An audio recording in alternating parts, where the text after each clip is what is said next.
Well, welcome back to our study, year-long reading of the Bible. And I hope these introductions to the context of what you're reading, I hope they're helpful to you.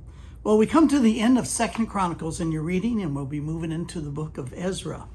And here's what I want you to be looking for. You're going to be introduced to a man named Uzziah. Uzziah is the king of Judah. Remember, we told you that in the southern kingdom of Judah, you're going to have 8 good kings and 12 bad ones here in the southern kingdom of Judah. Well, Uzziah is one of the good ones. And we're told that he did what was right in the sight of the Lord. Anyhow, Uzziah begins well. God blesses him with many military victories, but like most of us, he has a failure. And that is that as he gets a little bit prideful about his victories, he plays the role of a priest by offering incense in the temple. Well, kings aren't to do that, only priests. And so he is struck with leprosy. Well, then he's followed by his son Jotham. And Jotham is a good guy. He rebuilds the gate to the temple, and he reveres God, and he's blessed with great prosperity and victory. It's interesting, when the king is godly, the people are blessed. Well, then after him follows his son Ahaz, and he's a bad one. He's wicked, he's an idolater, and Ahaz is oppressed. God doesn't let him get away with it.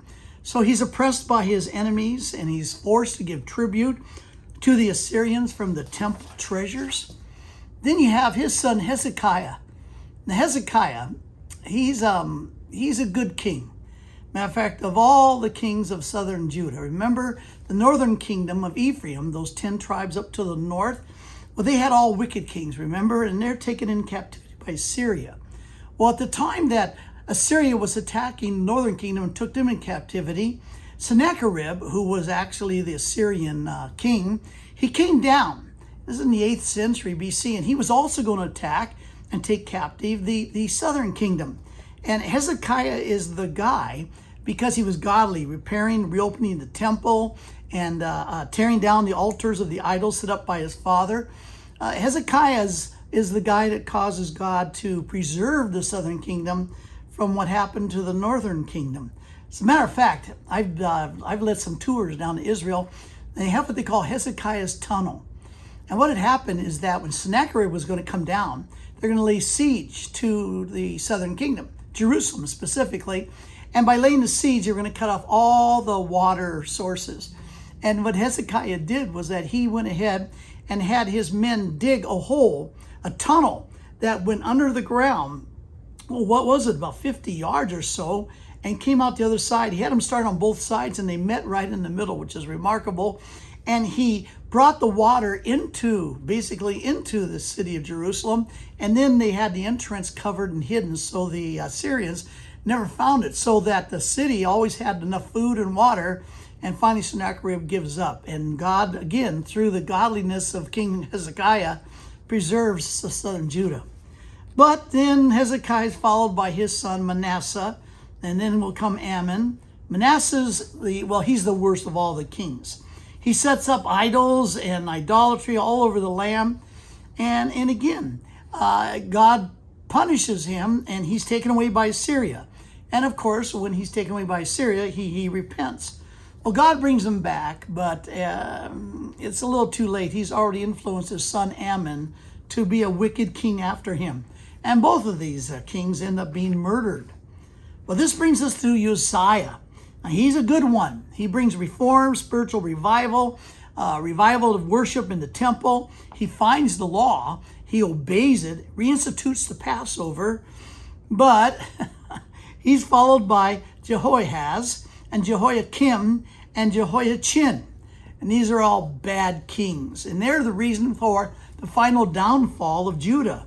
And under their reign, the temple is ravaged.